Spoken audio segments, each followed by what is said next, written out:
Piece number 30, My Perfect Day. Each of my many walks with grandfather felt special and unique, one not being superior to another. He had a way of making each journey special and memorable. What constitutes my perfect day? This is what I learned from grandfather. Light.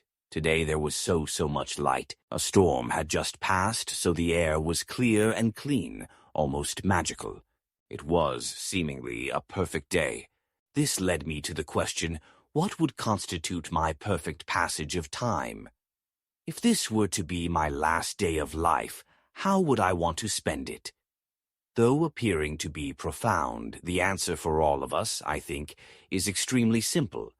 Some could say plebeian. We would want to spend time in the company of family and friends, discussing ideas and the meaning of life itself. Then, on a personal note, what would my day look like? I would firstly have to comment that my perfect day includes two different scenarios, one for winter and the cooler months, and one for summer and the warmer months. My perfect winter day would commence with an early morning walk or run to feel the sharpness of the outside, what I would label my external milieu. Anyone who has lived in cooler northern countries like Poland or Canada knows that the crisp air is analogous to 100 knives being embedded in your face and throat. Exhilarating, but also a bit frightening. I would then return home to a bowl of hot oatmeal covered in brown sugar. I would eat my breakfast while sipping a cup of dark roast coffee, scrumptious. Now to work. I would most certainly be laboring on a project. I would edit and re-edit my thoughts, aspiring to achieve some level of excellence. A light lunch would follow, surrounded by the people that I love and respect. In the early afternoon, I would meditate and take a short nap. My day would close with the same friends seated around a raging fireplace, drinks accompanied by a buffet-style dinner. Finally, a deep sleep would follow, after several chapters of my favorite book. My summer day would be quite different. My exercise routine would be more strenuous and at my gym. I would then cycle back home, shower, and prepare for an English breakfast. This would be eaten in some interesting restaurant or culinary venue. I would then take my notebook and walk or cycle to a large park or nature reserve. I find that here in a semi-rural environment, the ideas just flow like a raging freshet, seeking the sea of infinite wisdom. With the ideas that I have gleaned, I would return home to write and reflect. Brunch would follow in an elegant boutique hotel, similar to the Sylvia, adjacent to Stanley Park.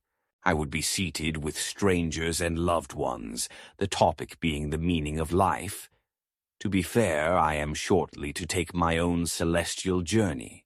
Le repas de midi would finish rather late in the early evening.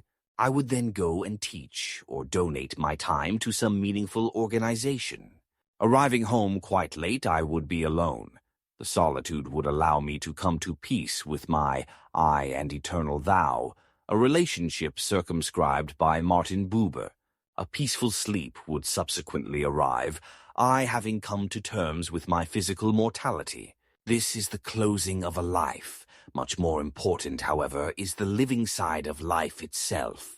In our century, the most important component of life is imagination. If we fail to develop it and then use it, we will be subjected to life as a wage slave. Writer and intellectual John Rappaport, in his article, Power Beyond Mind Control, has an interesting thought. Imagination, which knows no bounds, is the source for the most adventurous explorations. This is so very true. We now find ourselves living in a world that, increasingly, presents the opposite vision of life. The Internet continually gives us images and ideas that have little relationship to an existence lived in magnificence and dynamism. We are presented with the average, the sufficient, the mediocre. To overcome these societal trends, we have little choice but to strive for excellence. It is here that our imagination is the most called for. The static world cannot present us with anything but that which already exists. Music, for example, for the most part, has become very formulaic and unimaginative. Our creativity can break through this wall, but not without effort and not without desire. Some claim that we have become too comfortable to truly be visionary. I do not believe this to be the case. A most compelling example of where imagination is truly called for is the state of violence that is accelerating around our globe. Mankind is more than cognizant of the fact that this trend will lead to very dire consequences for our Earth. Yet, our unimaginative response is to increase our military capacity for war, a most pernicious undertaking. And it isn't working. Violence is only increasing. The military-industrial complex that so loves conflict must be neutered if the world is to have peace. The strife covering our Earth can only be solved through inventive and dynamic thinking. A great many people have become enlightened to the fact that peace is the only answer to our society's long-term future. That said, the warmongers continue to push for violence as a way to solve all conflict. The great intellectual, polemicist, and aesthete Oscar Wilde has a thought. The only difference between the saint and the sinner is that every saint has a past, and every sinner has a future. The myth that life is short is specious. Existence is long and exciting if you make it so. The alternative is drudgery and wage slavery. You must choose and choose wisely. It is your unique life which is not owned by anyone but you.